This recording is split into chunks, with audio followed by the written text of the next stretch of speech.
Mirë, ja ku jemi në 22:01. Çka do thotë jemi drejt për së drejti. Zonja dhe zotëri me mbrëma në këtë të mërkur të datës 12 dhjetor. Unë jam Xhaxhiun, ne do të qëndrojmë së bashku si çdo mbrëmje deri rreth orës 22:50. Për çfarë do të flas sot? Shikoni, sot ishte dita e 8 kur po ata student të ditës së parë, të ditës së dytë, të tretë e kështu me radhë ishin edhe sot në shesh, në bulevarde, në rrugë edhe në obore universitetesh. Sot nuk ishte një ditë e humbur ose një ditë tjetër e humbur me arsyen e mos arsyesh, siç në mënyrën më cinike u shpreh sot kryeministri nga fringjia e tij e Facebookut. Sot në ditën e 8 të protestës, studentët kërkuan atë që kërkuan që në ditën e parë, në ditën e dytë dhe në ditën e tretë. Plotësimin e 8 kushteve, 8 pikave të tyre. Prapa cilave unë mendoj, por dhe jo vetëm unë, por të gjithë studentët, ata 20.000, ata 120.000 studentë, kudo ku janë, prapa këtyre 8 pikave, është një pikë e madhe fare. Ajo, që ata të ndihen student të vërtet, dhe jo një turme në përkëmbur, pa identitet, pa formë, pa ngjyrë, pa emër.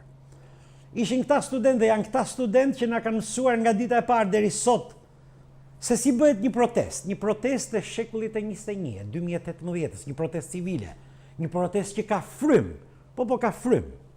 Ishin këta studentë që po na mësojnë se çdo të thotë të kesh një qëllim. Të kapesh pas këtij qëllimi dhe mos ta lëshosh atë nga dita e parë deri në ditën e 8, nga dita e 8 deri në ditën e 88, nëse do të shkojë deri në atë ditë. Ishin këta studentë që na mësuan se çdo të thotë të vrasësh frikën, duke u kapur njëkohësisht mbas shpresës. Unë jam sot me 2 prej tyre. Ata nuk janë as studentë ekselencës, as studentë ngelës. Nuk janë as të majt, as të djathtë. Bindjet e tyre janë thjesht bindjet e studentit. Janë ata student, dhe kur thua student do thotë lutje për një cigare nga paketa tjetri, do thotë celular që nuk ka impulse.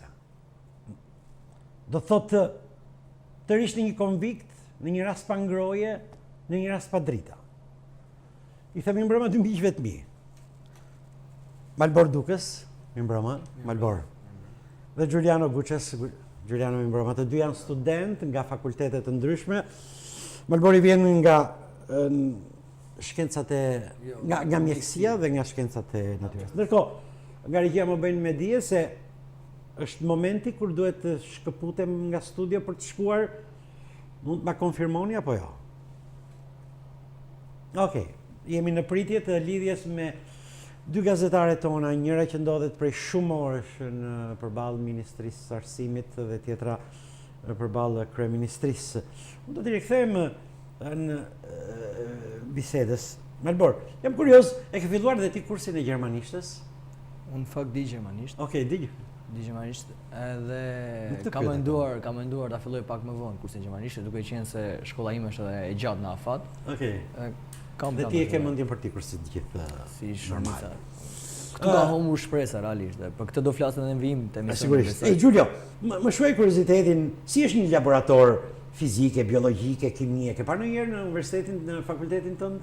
Tash të them realitetin, laboratorët i kemi, por jo në kushtet optimale siç do dëshironte një student shqiptar të kishte. Jo ato laboratorët e bukura të Bashkimit Evropian, por laboratorë funksional, të cilët kryejmë disa funksione praktike. Gjithsesi ka. Fakulteti im pakën ka. E kemi lidhjen e drejt për drejt me Ambrozia Metën. Okej. Unë i themi mbrëma Ambrozia. Se u ndërprem. Nuk e di nëse ka një problem me audion. Presim pak qaste derisa. Okej. Deri në mbritjen e audios të Ambrozia, po të vijoj. Më shkon një kuriozitet. Përse i friksoheni në ftesës së kryeministrit kur ai ka ditë të tëra që thotë unë jam për dialog? Dialogu në këtë fazë jemi në është i pa kuptim. Po në fazën e parë. ditën e parë. Jo, ideja është këtu. Kërkesat janë më së qarta, janë Dakor. 8 kërkesa të panegociueshme. Për çfarë shërben dialogu? Po këta kërkesa dhe janë në këmbështrimin tim janë minimaliste, janë shumë lehtë realizueshme. Gjithashtu do ta marrim çështën nga fillimi. Saktë. Kryeministri e nisi duke na injoruar. Pastaj na quajti ngels. Dhe në fund kërkon të fitoj pik apo të gjitet në atë stadin e fitimtarit dhe kërkuar të bëj dialog dhe të dalë tani si njeriu që arrin të sheshojë të gjitha problematikat, si ai që u jep zgjidhje gjithçkaje. Okej. Domethënë kjo më shumë po kthehet në një lojë për që kryeministri ta vërë veten e tij në një pozitë Gjulje, fituese. çfarë mendon ti sa i fshem pas kësaj thirrje? Kaq konsistente, dialog. Unë mendoj që mjafton të kapim vetëm një moment, domethënë në ditën e parë të protestës ku ishin tek Ministri i Arsimit, ku bëm kërkesën për anullimin e VKM-s, pikës 4, VKM 288. Kryeministri anulloi, tha jo, po nuk është e mundur, jo, po e kanë kërkuar universitetet, kur në fakt doli që nuk e kishin kërkuar universitetet. Sot kemi një deklaratë të Universitetit të Tiranës, Senatit Akademik, Më kujtohet. që vërteton këtë, dhe pikërisht ditën e nesërme ai doli dhe anulloi vendimin. Okej, një minutë sepse do të shkojmë me shpejtësi tek Ambrozia Meta. Nuk e di nëse Ambrozia më dëgjon, mi mbrëma Ambrozia. Mirëmbrëma, Ambrozia, shoqe. Dita e 8 e protestës nuk ka përfund. Mirëmbrëma, të përshëndes. Dita e 8 e protestës përpara Ministrisë së Arsimit nuk ka përfunduar akoma, ka qenë e gjatë për këta studentë që vazhdojnë akoma të qëndrojnë në shesh duke sfiduar temperaturat e ulta të motit për të dhënë mesazhin që nuk do të tërhiqen deri në momentin që nuk do të plotësohen 8 kërkesat e tyre. Dua në fakt të pyes studentët në këto momente pasi ka pas një reagim nga kryeministri Edi Rama, i cili me anë të një postimi në Instagram edhe një herë ka shtrirë dorën e dialogut dhe i ka pyetur studentët se kur do të flasim. Dua një përgjigje, kur do të flisnim me kryeministrin Edi Rama? Përgjigja shumë e bukur, shumë e thjeshtë dhe do t'ja them me gjithë buzëqeshje dhe me gjithë kënaqësinë zotit kryeministër kur të zgjatet Erion Braçe.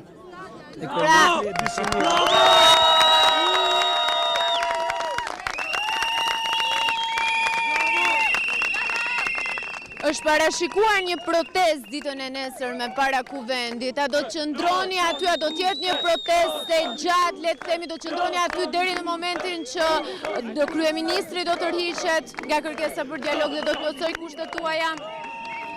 Shpresoj që kryeministri mos të shkojë që sot natën në parlament, sepse nesër që në mëngjes e presin para parlamentit, jo vetëm ato, por gjithë klasën politike.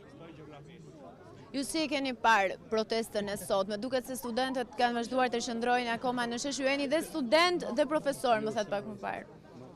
Profesor. Jo, nuk jam as student as profesor, realisht, edhe thjesht jam mbështetës si studentëve. Keni ardhur këtu e sajta ditësh që jeni këtu? Kam ardhur vetëm ditë të fundit, edhe do vi edhe në vazhdim, derisa të mbarojnë kërkesat e studentëve. Ju falenderojmë. Atëherë, në fakt, duket se studentët do të vazhdojnë të qëndrojnë në shesh, të paktën kështu kanë thënë, derisa të mund të rezistojnë në këto temperatura të ulta, pak më parë ata kanë sjellë edhe dru për të ndezur zjarr për të përballuar temperaturat e ulta të motit, ndërkohë që nesër do të jenë në ditën e 9, në një ditë e cila pritet të jetë gjatë, duke protestuar sërish para kuvendit deri në momentin që kryeministri Edi Rama do të pranojë kushtet e tyre. Ambrozia, nuk e di, ti e ke ndjekur sot që në orët e para të mëngjesit protestën. Do doja të pyesja në leximin tënd, cila ka qenë sot fryma e protestës në raport me një ditë më përpara, në raport me 3 ditë më përpara, sepse në perceptimin tim më ndjeni nëse e them këtë, më është dukur sikur ka pasur një lloj të kurje të protestës së sotme në raport me ditët e tjera. Ke parë dhe ti këtë? Mendoj që është ndjerë në fakt, sidomos për faktin që protestuesit tashmë janë ndarë në 2 shesha, ata thonë që janë 2 sheshe për një kauzë, megjithatë duket sikur edhe temperaturat e ulta të motit kanë ndikuar në këtë gjë, gjithashtu fakti që tashmë është dita e 8 dhe pritja po bëhet e gjatë, nga ana tjetër ka pas dhe reagime të shumta nga kryeministria ditën e sotme. Kryeministri Edi Rama duket se është i gatshëm, po hartohet dhe është përgatitur, le të themi, edhe një hartë surprizë cilësohet nga kryeministria dhe quhet nga kryeministria në mënyrë që të plotësohen dhe kërkesa ekstra për tarifat, përveç atyre që kanë parashtruar studentët. Megjithatë, duket se dita e nesërme pritet të jetë, nëse mund ta themi, dhe një test për rezistencën e studentëve, të cilët do të grumbullohen të gjithë para kuvendit. Ambrosja, të falenderoj për këtë lidhje të drejt për drejt, për informacionin që përcolle në studion time. I rikthim, po. Jepi. Kryeministri është paradoksal në atë që thotë, duke qenë se nga njëra anë kërkon dialog dhe nga ana tjetër procedon penalisht disa studentë. Domethënë këto bien kundërshtim njëra tjetrën. Saktë. Një pikë tjetër që doja ta theksoja që kundërshton në pjesën e dialogut është kjo që kryeministri ka 4 ditë që vetë deklarohet si njeriu që ka gjetur zgjidhje, që ka gati paketën e zgjidhjes, por nuk e bën publike këtë paketë. Atëherë ç'vlen ka dialogu kur paketa është gati? Paketa është gati. Duket më shumë si një kapriç e kryeministrit. Kërkon një palë, Giulio. Do në kërkon dikë që ta dialogoj, më kupton? Ka një lloj absurdi këtu. Pra, ju kërkoni disa të drejta dhe refuzoni të uleni në dialog në një tryezë, dhe kjo është një kërcitje që shumë njerëz nuk e kuptojnë. Tash do shpjegojmë diçka se po diskutohet domethënë pjesa numra, përçarje, dysheshe, një kauzë. Është e vërtetë jemi një kauzë, edhe sot ka qenë momenti më i bukur domethënë për ne kur kalonim tek nënkaçet. Po. Ishim mjekësia dhe shkenca e natyrës bashkë, edhe Politekniku, domethënë inxhinieria gjeologji miniere po vinin përballë edhe ne ata po shkonin drejt ministrisë, ne drejt kryeministrisë, thjesht ndam korsit edhe gjithsesi po shkonin domethënë tek ku mendonte që ishte vendi që duhet të protestonin dhe të kërkonim zgjidhje. Ne kërkojmë me vërtet zgjidhje. Jemi student. Kryeministri janë e ka zgjidhjen mbi tavolinë. Tash unë nuk do ta them, po ideja është unë jam kryetari i Këshillit Studentor Fakultetit Shkencave të Natyrës. Përfaqësoj 8000 studentë aty. Dhe kur e pas ka gati këtë zgjidhje, pse nuk e kam tavolinë që ta shikoj. Po kërkon dialog, duhet. Po t'ja nisin dekanatit, rektoratit dekanatit edhe marrim ashtu neve. E shikojmë atë platformë dhe nëse bien dakord, kjo po. S'ka nevojë fare. Tjetra mund të gjen zgjidhje shumë më racionale. Nuk ka nevojë, nuk janë zgjidhje Facebooku. Një live në Facebook nuk është zgjidhje. Po si mund të dialogojmë me 20000 studentë? Duke qenë se kjo protestë është, domethënë, më mendoj se çelësi i suksesit të kësaj proteste ishte për faktin se nisën në mënyrë spontane dhe të çiltër. Aty ne jemi 20000, 30000 studentë. Unë nuk përfaqësoj asnjërin përveç vetes time dhe secili përveçon veten e tij. Si mund dialogojë? Kërkesat janë të qarta. Në këtë kërkesa ka rënë dakord të gjithë studentët e Shqipërisë. Le të bëjmë të kërkesat. Dialogu është nonsens dhe i panevojshëm këmbë është limitiv. Duken kush e di se çfarë kërkesash janë. Janë të njëjtat kërkesa që është bërë 10 vjetor i parë. Konvikte. Saktë. Edhe asgjë më shumë. Domethënë të diskutojmë sot mas 28 vitesh njëjtat kërkesa që ka kërkuar babai im që ka qenë dhjetor student, kjo është fatkeqësi shumë e madhe. Zoti Rama tha tek Dudushi se ju këshilloi të rini në protestë dhe mos të riqeni. E dëgjuat besoj. Por paralelisht të punohet për të zgjidhur protestën. Edhe këtu e shikoni me dyshim?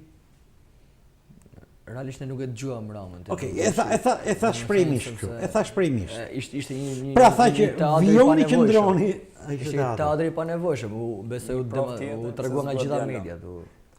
Një kryeminist i cili nëse do të deshte dialog, minimalisht mund gjenë disa studentë të cilët nuk ishin antar të forumit vetë partia. Në minimale.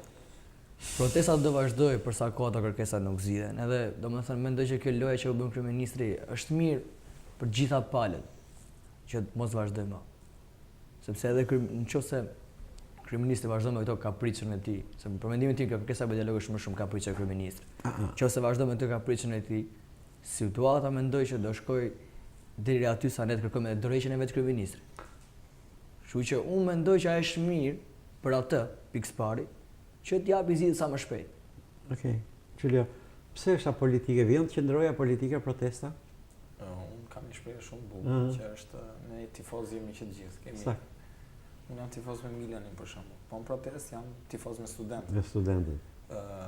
Ditën e parë kur protestonin kam marrë me dorën time dhe kam shkruar 3 kërkesa me shkrimtare në urgjencë të madhe duke me nxitim dhe ka qenë momenti më i bukur domethënë kur shikonin domethënë që gjithë shokët e mi prisin të dorëzonim kërkesën edhe çfarë përgjigje do merrnin.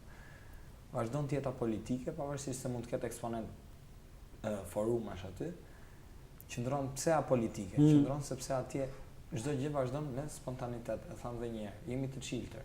Sot zgjodhëm një pjesë zgjodhi ministrinë, një pjesë zgjodhi kryeministrinë. Dje darkë bënim thirrje për bashkim, sot bëm po prap thirrje për bashkim nesër për protestë tek parlamenti. Kështu që mendoj që ato thirrjet ka të infiltruar në protestë? Tash i përgjigjem mendoj se është e qartë. Normalisht gjithmonë ka. Ka. Janë freshist, janë FRPD-ist, janë LRE-ist, Janë çfarë të duan pa këndësi ka, nuk na intereson. Aty jemi student. Ka të infiltruar në protest? Tani, normalisht që ka të infiltruar edhe... I friksohen juve këtyre? As pak. As Kemi pak, drejtën në krahun tonë. Domethënë, ideja është po ta marrësh në këmbështrim racional. Kujt realisht i leverdis që kjo protestë dështoi? Kush është ai që përkërkon shpëtim? Dhe atëherë gjende përgjigjen e pyetjes, a ka të infiltruar dhe kush janë të infiltruarit? Janë pikërisht ata që po tentojnë ta sfumojnë këtë protestë, të po tentojnë të rrisin intensitetin, por që kanë përshtimin deri tani kanë dështuar me sukses. Ata kush? Freshistët? Ata që ishin djetë të dushi. A, nuk janë freshistët? Jo, janë lëvizja për universitetet. Nuk etiketojnë. Nuk etiketojnë. Me shumë elegancë, po më devijoni nga përgjigjet. Sepse kur pyes freshistët, thonë, FRPD-ja po luan një rol negativ. Ata e thonë, juve nuk po e thoni. Nuk ka nevojë ta themi, se e thash edhe një herë, ne jemi student dhe përfaqësojmë student atje. Kemi ngritur një kauzë nga gjithë problemet që ne hasim sot në jetën e përditshme. Do asë diçka, domethënë me këtë konceptin e politikës, se po krijohet një tymnaj shumë e madhe. Mendoj që e ka burimin pikërisht atje, poshtë asaj zyrës ku unë dhe shumë të tjerë protestonim sot. Protesta dhe kauza jonë është politike, por është apartiake, nuk ka ndikim partiak. Jo po. Sepse, dhe unë mendoj që ky koncepti i politikës dhe i protesta po bëhet politike është më shumë një koncept për të intimiduar studentët dhe për të penguar ata që të protestojnë aty ku realisht duhet protestojnë përpara kryeministrisë. Sepse po ta marrin në të konsiderat marrin diçka të thjeshtë. Po pse Ministria e Arsimit është pjesë e kabinetit qeveritar? A nuk është njësoj është si protestosh para Ministrisë e Arsimit është edhe njësoj para kryeministrisë. Të dyja janë pjesë e kabinetit dhe të dyja janë politike, po ta marrim në këtë këndvështrim që ata tentojnë përhapin. Gjulio, nga kryeministria u tha sot se është vendosur në parim shkarkimi i anëtarëve të qeverisë, të bordeve të administrimit. E pritet me entuziastë? Do pritet me entuziazëm nëse do kishte domethënë pranimi 8 kërkesave. Nuk e kemi fare me anëtarët të bordit të administrimit ose ku ta diun. Nuk e kemi me njerëz, do të kuptohet kjo. Ne kemi me parimet. Parimisht kryeministri gabon. Ka pasur një flamur shumë të madhe reforma në arsim. Unë nuk shikoj në një përmirësim domethënë në arsimin shqiptar. Nuk besoj se shkarkimi një administratori edhe sjellja e dikujt tjetër kur nxjerret një VKM dhe VKM-ja që del më mbrapa anullon VKM-n e parë ose dy VKM që japin dy personave të drejtë. Kjo duhet parë me kujdes. Arsimi nuk është 8 pikat tuaja do të revolucionarizojnë arsimin, rregullimin e të hapi parë. Pra, natyrisht, nëse do 8 pika plotësohen, atëherë ligji për arsimin e lartë normalisht bie. Kjo po. Dakor. Është e qartë besoj, është e qartë. Të jam me ty. Rama tha se ulja e tarifave do të bëhet brenda vitit të ri. Është një tjetër lajm i mirë besoj. Ne shpresojmë që ta bëjë, po deri tani ka vetëm fjalë. Dialog, diskutime, negociata. Kështu që e justifikoj nga njëherë kryeministrin tim tuaj me fjalë. Kur kërkon dialog, se s'mundet që të dialogoj me këshilltarët e tij, do një partneritet, ju kërkon juve atje. Do të kuptojmë diçka. Momentalisht e gjithë kjo protesta jonë bëri një nder shumë të madh besoj gjithë shoqërisë shqiptare, që propaganda e qeverisë ra. Ne realisht dhe gjithë populli shqiptar pa realitetin e vështirë në të cilin jetojnë studentët. Një realitet i cili nuk mund të kuptohet nga qeveritarët dhe zhdyqur në luks. Është vërtet. Në gjithë këtë protestë nga masë ministerish të ndryshme, studentët që janë dashur të punojnë, studentë që janë dashur të lënë shkollën për shkak të pamundësive ekonomike. Dhe kush është fajtori në gjithë këtë?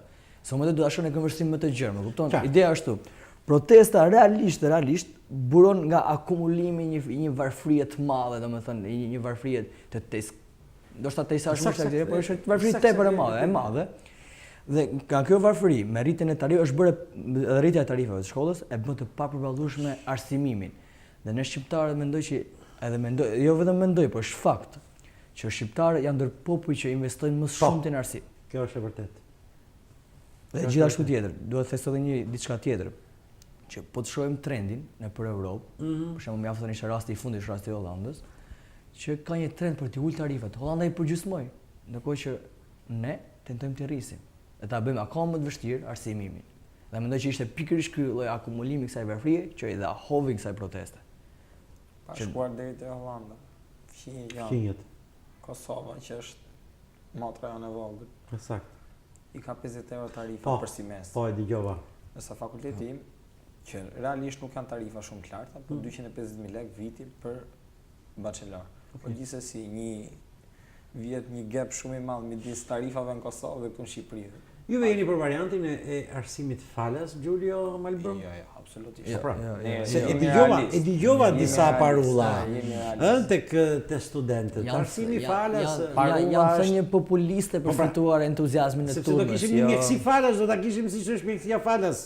Një gënjeshtër e madhe. Një gënjeshtër e madhe. Asnjë nuk madje edhe për gjysmimin që kërkojmë ne nuk kërkojmë edhe tarifa letirisja po ideja është shteti të marrë dorë dhe të subvencionojë të tarifa, që do të thotë normalisht arsimi do paguar, ka shpenzime, një student ka një kosto, po shteti do t'i dali për zot t'i studenti, sepse shteti do të konsideroj studentin si një investim për të ardhmen e vetë. Ne sot vuajmë për mjek, vuajmë për kimist, informaticien, bankierët zot, ekonomist zot, jurist mirë, njerëz mirë, sepse dukimi në fund fare të sjell, qytetar të mirë. Dhe kur vjen kryeministri dhe na thot neve ngelsa, 10.000 studentë, s'është normale. Pse s'keni folur përpara? Pse s'keni folur përpara? Në lidhje me këto. Pse s'e keni ngritur zëri? Pse jeni të friksuar? Unë kam studentët e mi, te gazetaria janë të gjithë të friksuar, janë pagoj. Se çfarë ndodh? Ti je 20 vjeçar dhe ti je pagoj, do thotë diçka. Nuk shkon me sa e vërtet. Giulio. Ne jemi pagoj për një arsye të vetme. Nga keni frikë? Jo, ideja është na ka hapur një lloj pesimizmi që këtu në 28 vite domethënë asgjë nuk po bëhet. Ta thash është ai rasti konviktave.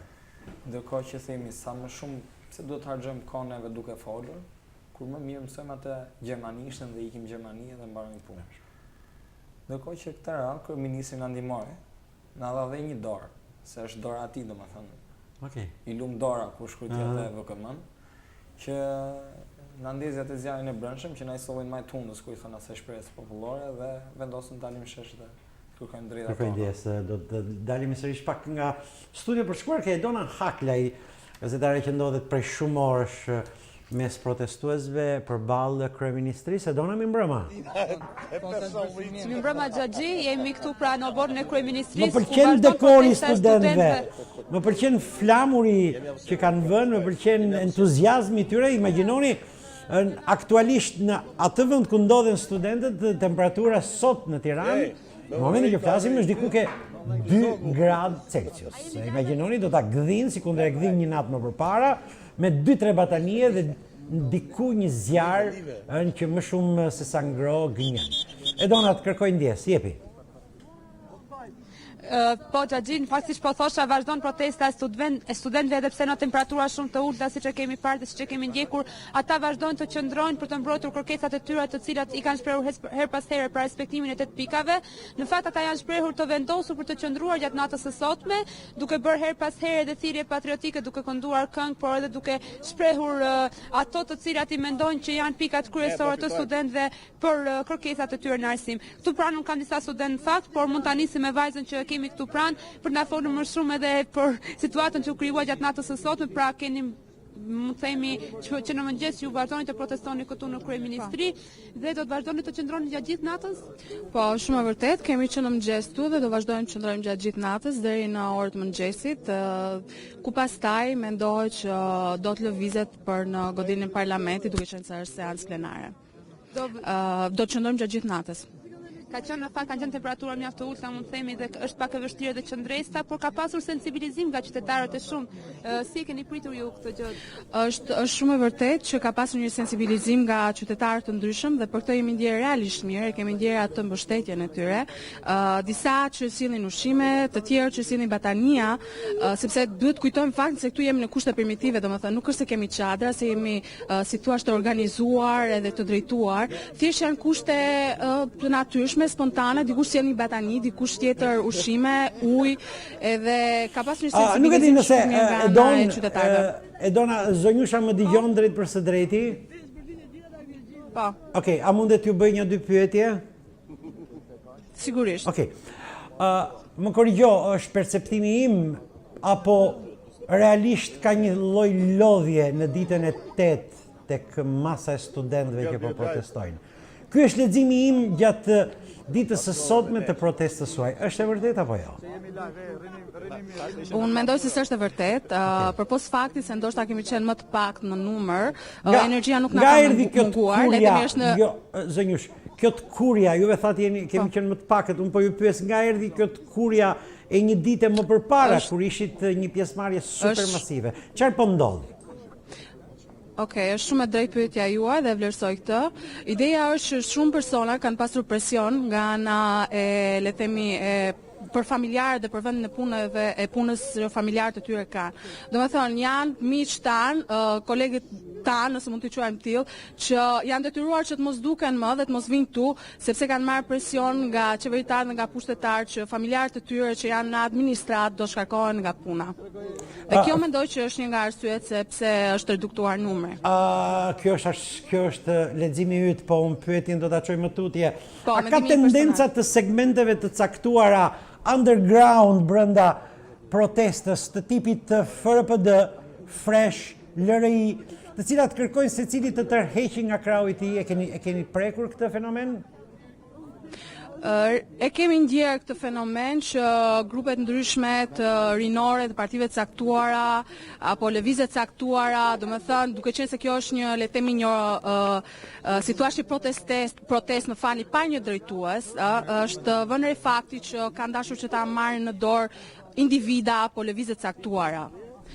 Por, betet teksohet fakti që nuk është se është lejuar kjo gjë dhe të paktën po luftohet në mënyrë që ne mund ta bëjmë, që të mos merret në, le të themi, pushtetin, thonjza i kësaj proteste nga lëvizjet caktuara, duke qenë se kjo është vetëm e studentëve. Okej, zonjush, me këtë tip proteste që ju jeni duke bërë, Zoti Rama dhe Rilindja mund të qëndrojnë në pushtet edhe 10 vjet të tjera. Pyetja ime është, do të vijoni me këtë lloj proteste, nesër pas jave, mas 15 ditësh, apo keni menduar një veprim in extremis që do ta trondiste realisht në bazën e ekzekutivit? Theksoj diçka, domethënë duke qenë se nuk ka një drejtues, çdo vendim merret aty për aty.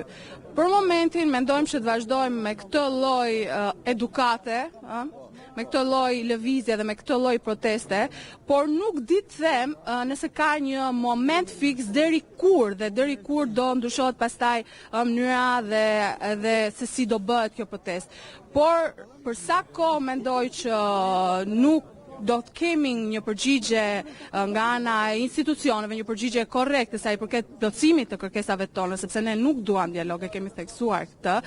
Mendoj që mendimi im personal, nuk e di se sa mund të jenë dakord studentët që janë tu, duhet një lloj ndryshimi, por se si vlen të diskutohet pastaj. Zonjush, juve duhet keni një frikë të stërmadhe që po e refuzoni nga dita e parë në ftesën për dialog, ose nuk keni besim tek vetja juaj për të përballur me kryeministrin, ose juve keni një frikë që ai realisht mund t'ju mashtrojë. Cila prej këtyre është? Sepse ende sot mbas 8 ditësh shumë njerëz të thjeshtë që nuk kanë lidhje me protestën më pyesin, po dhe unë pyes veten, si shpjegohet që studentët po e refuzojnë madje me përbuzje ftesën për dialog? Çfarë ndodh? Jam kurioz ta dëgjoj nga juve. Është shumë e thjeshtë. Këtu nuk ka asnjë lloj frike, nuk e di realisht se cilat mund të jetë pika që mund diskutohet. Domethënë, janë 8 pika shumë qarta, nuk vlen dialogu, për çfarë do dialogohet? Nëse do rikonstruktohen konviktet apo jo, nëse do ketë vetting apo jo. Domethënë, nuk është se po themi që të ndryshojmë këtë gjë fiks dhe hajde diskutojmë se çfarë hapash mund ndërmarrin. Do të thonë janë 8 pika reale dhe lehtësisht prekshme dhe lehtësisht të ndryshueshme dhe për këtë themi që nuk ka dialog. Prandaj nuk ka asnjë lloj frike nga ana e protestuesve dhe nga ana e studentëve. Nuk ka frikë, domethënë ke një perceptim të gabuar sa i përket faktit frikë, sepse ne nuk kemi frikë, thjesht jemi shumë të vendosur në atë çka kemi thënë në fillim. Okej. Kjo është ideja. Kjo historia e protestës tuaj pa kokë edhe pa një bërtham drejtuese, ju mendoni se po e dëmton atë në një po e dëmton ose po e shpërbën nga pak? Mendimi im personal është që kjo pjesa e kësaj proteste pa një grup drejtues ka edhe anën e saj pozitive, edhe anën e saj negative. Nëse do flasim për anën negative është sepse mund të ketë ndërhyrje të caktuara nga grupe të caktuar dhe mund ta shpërbëjnë ndoshta më lehtë se sa sikur të kishte le të themi një kryesi. Por nga ana tjetër është shumë e mirë dhe shumë pozitive pikërisht për faktin se kjo na ndihmon që zëri i gjithë secilit të gjohë dhe që podiumi të mos i përkaz vetëm 2-3 vetave. Doja të thoja një shprehje të hebrejve, që hebrejt e ka një shprehje shumë të shenjtë, që edhe karkalecat ecin, domethënë nuk ka një kryetar, por ecin në grupe dhe kjo është ajo që na simbolizon edhe neve. Okej. Falenderoj fort për këtë bashkëbisedim që bëm së bashku, të uroj një natë të qetë. Faleminderit juve. Dhe ju uroj të shkoni deri në fund në rrugën që keni nisur. Imagjinoni për një moment sikur ta keni lënë për gjysmë se çdo të ndodh. Edon, faleminderit për informacionin. Nuk e di nëse ke ndonjë informacion përpara se ta mbyll. Në fakt, me që kishin dhe një student tjetër, ndoshta mund të merrim mendimin edhe një studenti tjetër që të mos fokusohemi. Po, mund t'ja kaloj nëse keti ndonjë pyetje, mund t'ja kaloj edhe kufje që të vazhdoni bisedimin ose mund ta pyes edhe vetë edhe për qendresën. Doja t'ju pyesja, pothuajse të njëjtat pyetje që ja bëra edhe në studentes, vëre një lodhje në ditën e 8 të protestës. Është një perceptimi im i gabuar apo realisht ka një lloj të kurrje të protestës? Nuk e gjë. Vëret një lodhje në ditën e 8 të protestës sipas ritusit të emisionit. Jo, fakti që ne jemi tani këtu dhe fakti që pjesa tjetër e shokëve tanë janë tek Ministri i Arsimit, që po përballojmë këtë të ftohtë që është vërtet në -°C, do thotë që jo vetëm që nuk ka një shtërim energjie, po ka një rritje shumë më të madhe të energjisë dhe shpresoj shumë që fakti kjo që ne po bëjmë tani të jetë një frymëzim shumë i madh për gjithë shokën tanë që personalisht nuk patën mundësi të ishin me ne tani sonte, por dhe për gjithë qytetarët që ne do vazhdojmë dhe po vazhdojmë. Nuk ka kurrësi shtërim energjiesh, thjesht po vazhdojmë dhe çdo problem, çdo gjë që kemi për moment do t'i rregullojmë hap pas hapi. Dhe sigurisht që do synojmë të kemi një organizim dhe sa më të qartë dhe sa më të pastër. Nuk ka përçarje, ka vetëm shtime energjie. Do ta mirëprisnit juve një dorëheqje të zonës Nikolla? Besoj se kjo çështje tashmë s'është më në dorë të zonjës Nikolla, kjo çështje është shumë më e madhe. Ne tani nuk kemi më përballë zonjën Nikolla, zonja Nikolla mund ta them me plot gojë që ka dalë jashtë loje, kemi përballë kryeministrin e Shqipërisë. Okej. Të falenderoj fort për këtë bashkëbisedim. Don, falenderoj edhe ty për faleminderit që më mundsove drejt nga kryeministri nga protestuesit, të cilët ju uroj një natë të qetë edhe pse temperaturat parashikojnë që të jenë pothuajse afër zeros nga mesnata. I rikthejmë bisedës time me dy miqtë e mi. Janë dy, unë e thash në intron time, dy nga ata 20, 30, 50.000 studentët shqiptarë të cilët janë qepur një shpresë që nesër të bëhet më mirë. Pa do të bëhet më mirë nesër nëse kryeministri Rama do t'i aprovojë të 8 pikat. Cila do të jetë mrekullia e të pasnesërmes mbas miratimit të 8 pikave? Ke menduar? Mbas miratimit të 8 pikave, besoj se do kemi arritur një gjë shumë të madhe këtu. Do i kemi dhënë një leksion qytetarëve shqiptar mbi demokracinë. A do të jetë ajo studentore më e mirë të pasnesërme? Besoj që po të paktën një diçka do e kenë sigurt që pushtetarët dhe politikanët e ardhshëm shqiptar do e kenë në kujtesë këtë 10 orën e dytë studentëve. Dhe nuk do ta kenë më aq të lehtë, domethënë që t'japim premtime, dhe të mos i mbajnë ata. Ti je një ndër të proceduarit penalisht. Po. Çfarë kanë thënë, duhet paraqitesh në komisariat? Akoma nuk jam njoftuar, nuk kam marrë njoftim nga komisariati, por mora vesh nga mediat realisht sot mëngjes që isha proceduar penalisht. Ke frikë? Absolutisht jo. Kam qenë sot përpara kryeministrisë protest si çdo ditë tjetër. Dakor. Çfarë bëre? Bëre në gjë më shumë se sa të tjerët që të proceduan? Absolutisht asgjë. Protesta jemi ka qenë tërësisht paqësore, konform rregullave dhe së bashku me tjerë. Unë kam protestuar së bashku me mira të tjerë. Ti ishe një nga ata që bllokuan zokën e zi në Moskavë jo? Arsyeja për procedimit tim nuk e di të drejtë, por që domethënë unë kam qenë në protestë së bashku me mira të tjerë. Atë për asnjë moment as nuk kam qenë iniciator i diçka apo asgjë. Edhe unë pres, jam shumë kurioz ta di arsyeën realisht. Kur të më thrasi? Okej. Giulio, si është sot të jesh student në 2018? Jam kurioz, unë e kam harruar këtë nocion. Do thot të jesh në përkëmbur, do thot të jesh në presionin e disa pedagogëve të cilët vinë ta fusin me zor dispensën poshtë xhaketës dhe më pas të kërkojnë lekët, do të thot që ai kancelari t'ju shikoj me përbuzje, do të thot që roja e universitetit t'ju thot që e kush je ti. Më shpjego sot. Unë do thoya vetëm këtë fjalë, domethënë që këto janë probleme që unë i arsyetoj deri diku me situatën ku jemi këtu në Shqipëri, po unë nuk arsyetoj domethënë pjesën që këtu ka humbur komplet shpresa. Dhe nëse ju thatë që po kapim drejt një shprese, unë mendoj që me datën 5 dhjetor sapo nisi shpresa, ishim ne pishtari i parë që e ndezi. Dhe shpresoj shumë që të mos fiket, dhe nuk ka pse sepse shokët tanë qëndrojnë, vazhdojnë të qëndrojnë në të dyja sheshet. Ne besojmë me Alborin sapo të marrim emisionin këtu, do t'i bashkohemi atyre atje. Dhe shpresojnë që me qëndresën tonë, edhe me qëndresën dhe ndihmën atyre pedagogëve dhe atyre oligarkëve të fakulteteve, se besoj do t'i thrasin mendje se edhe ata kanë fëmijët e tyre që nesër pas nesër do jenë student. Sakt. Sepse fundja fundit neve diskutonim edhe me policët të cilët duhet të themi që kanë qenë korrekt. Kanë thënë vazhdoni, qëndroni se edhe ne kemi fëmijë që do bëhen student. Oligarkët e universitetit, më kujtua që lexova diku për superpasurinë e rektorit Koni. Paralelisht më kujtua ajo 50 metra katror në cilën ka jetuar vite më përpara super albanologu e Kerem Çabej. Besoj se e bëni krahasimin, kaq mjafton. Si më tej po thoja. Me thënë, unë realisht pritshmëritë e mia nga kjo protestë, unë shpresoj shumë që kjo protestë të shënojë një precedent në historinë e mëtejshme të popullit shqiptar, që gjitha shtresat e marginalizuara, gjitha shtresat e nëpërkëmbura, tashmë të ngrihen dhe të kërkojnë të drejtat e tyre, duke pasur si shembull këtë lëvizje qytetare që ne bëm. Ka një mendim gri, pesimist, deri mendimi i zi, të cilin kam lexuar këto ditë nga disa analistë që thonë se juve do të thyeni sepse A. Jeni në një presion të 3 forumeve të partive politike. B. Se portalet dhe mediat po manipulojnë agendën tuaj, kërkesat tuaja janë të paralizuara dhe se C.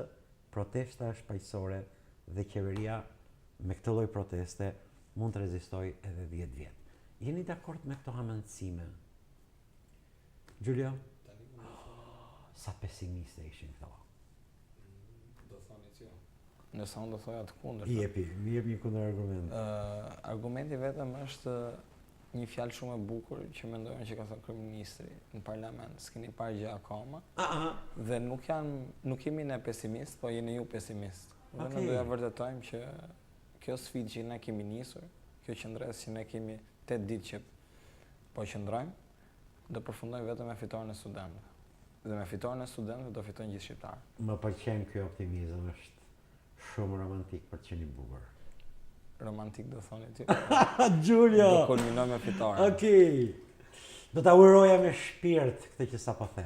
Po nuk e di se ç'kam diçka që nisi, okej, ajo është brenda meje, nuk dua që ta. E thatë shqiptar jeni larguar shumë nga studentët. Jam larguar. Çfarë ndodh ke mjekësia? Ke mjekësia juaj? Problemet që ne hasim. Po, cili është krye problemi, përveç faktit që po ikni masivisht? Po, përveç faktit që ne po ikim masivisht, domethënë për një problem që i shqetëson shumë studentët e mjekësisë janë pjesa e praktikave. Ne kemi, domethënë nuk ekzistojnë ose janë shumë të pakta mjetet e nevojshme që në mënyrë që ne kryejmë manipulime të ndryshme. Çka na bën ne njerëz të pahaf që dalim tregun e punës. Nëse pasi mbaron 6 vjeçari, si nuk ndihesh gati për tregun e punës. Dhe kjo besoj është një problem. Që na shqetëson shumë. Edhe për lidhje me tarifat, ne renditemi ndër fakultetet me tarifë më të lartë, ne kemi 450.000 lekë të vjetra tarifën vjetore. Edhe librat janë shumë të shtrenjtë edhe gjitha këto. Po që problemi kryesor mbetet kjo. Dhe më thënë dhe kërkesa kryesore e studentëve të fakultetit mjekësisë është që të rritet cilësia mësimdhënies. Okej. Duke përmirësuar natyrisht kushtet. Sakt, Giulio. Ka pedagog që ju rrjepin sot aty ke ju? Normalisht ka element kudo. Nuk e përjashton korrupsionin. Se keni guximin ta thoni me zë të lartë këtë gjë? Jo, ne e themi. Po. Është tjetër kush që duhet dëgjoj. Mendoj se është prokuroria që duhet të vihet nga mbrapa kësaj. Ta thash dhe më përpara që ne nuk kapim me persona specifik. Di. Ne kapim fenomenin. Fenomeni ekziston. Kështu që prokuroria duhet të jetë më vigjilente për këtë pjesë. Unë do theksoja domethënë që problemi në arsimin shqiptar është ky, që ne marrim disa diploma. Po çfarë vlerë kanë? Po vetëm e vendosin në mur si pikturë dhe Çfarë vlerë kanë? vetëm si ornament. Ndërkohë që diplomat tona teknikisht duhet na shërbejnë si një profesion, duhet në thonjza duhet t'i japim mend, duhet ta vëmë zbatim. Këtu ato diplomat janë vetëm ornament. Juve jeni tek ata të kryeministrisë apo të ministrisë? Ne me thënë të drejtën jemi të të dyja. Tek të dy. Vrapa ndje, vrapa the, se kontrollojmë. Broma keni gdhir? Deri në 2 natës kemi qenë vrapa ndje, vrapa the. Duhet jetë bukur, kam përshtypjen të ta gdhish apo jo.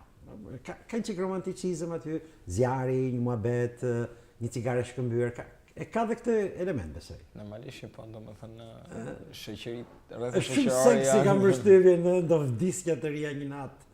Të dilja jashtë rutinës së zakonshme, krevati ngrohtë, po. Unë na bashkoni. Po do të bashkohem, po. Ej, më pëlqen. Nesër do të jemi ke parlamenti? Po. Dakord. Gjatë gjithë kohës apo nuk është bërë akoma agenda? Tash një agend ka, po normalisht Nuk thuhet. ne ja lëmë dhe spontanitetit të masës studentore. Okej. Sepse siç e tham, organizator nuk ka. Ne thjesht si këshilla studentore kemi marrë përsipër pjesën e kërkesave, domethënë pjesën burokratike si i thon. Çojmë protokollojmë kërkesat, kthejmë presin përgjigje dhe kaq. Malbor, ajo që unë bëj çudi në këto 8 ditë është fakti që juve nuk po ju bashkohen njerëz të thjesht. Çfarë ndodh? Kur them njerëz të thjesht, popullsi, jo. Realisht ne kemi bërë të thirrje. E kam bërë re, interesant. Njerëzit na bashkohen edhe kam përshtypjen se domethënë se me sa perceptimi i opinionit publik në lidhje me protestat tona është shumë pozitiv. Absolutisht po. Dhe gjithë realisht brenda vetes na mbështesin. Absolutisht, po jam bëj çudinë me këtë faktin e indiferentizmit të njerëzve. Kalojnë aty tek rruga e Durrësit, qëndrojnë 5 minuta dhe shohin. Bëj çudi nganjëherë dhe them, çfarë po ndodh me juve? Kur i bie të zgjoheni nga gjumi, kur këta njerëz ta kenë mbyllur misionin e tyre? No. Okej. Ka një arsye, e ke menduar ndonjëherë këtë? Kjo është një pyetje shumë e vështirë, domethënë. Në fakt është shumë e vështirë. Besoj se ky zjarr që ndezëm neve si student ka marrë dhe disa ka ndezur zemrat e shqiptarëve. Dëgjonim se ne nuk vrap këtej vrap andej thash dhe çfarë, po dëgjonim që protestojnë në Shkodër, Kavaj, diku në Fier, e tjera mbrapa. Këto janë shenja domethënë që të paktën kemi goditur disa dhe kemi bërë të reflektojnë disa qytetarë shqiptarë. Nesër ata do t'jenë përballë parlamentit. Thritinin ndërgjegjes. Çfarë duhet bëjmë? Të qëndrojmë duke i ndjekur përmes ekranit të faksit apo ekraneve të tjera, ti themi komshiut sa të guximshëm i kemi këta të rinj sot. Dhe të vjojmë të pim kafen e radhës, të luajmë dominon e radhës, të luajmë bilardon e radhës, të vëmë loton e radhës. Duke i parë se sa të guximshëm ja. Thritinin ndërgjegjes. Të falenderoj fort që ishe me mua. Faleminderit juve. Gjulja, ishte kënaqësi. Kënaqësi. Unë jam me juve. Kam qëndje. Ne jemi për të mirën e popullit. Sakt. Isha me 2 prej tyre. I njëra rastësisht sot në një protest përballë Ministrisë së Arsimit. Janë Gjulja dhe Malbori. Brapa të cilëve janë mira Gjulja të tjerë, mira Malborë të tjerë, të cilët i kanë vënë vetes të kapen tek shpresa dhe të shkojnë deri në fund. Ne të tjerët, ne të pellgut, çfarë duhet bëjmë? Ishte gjithçka për sot. Shihemi nesër, natën e mirë.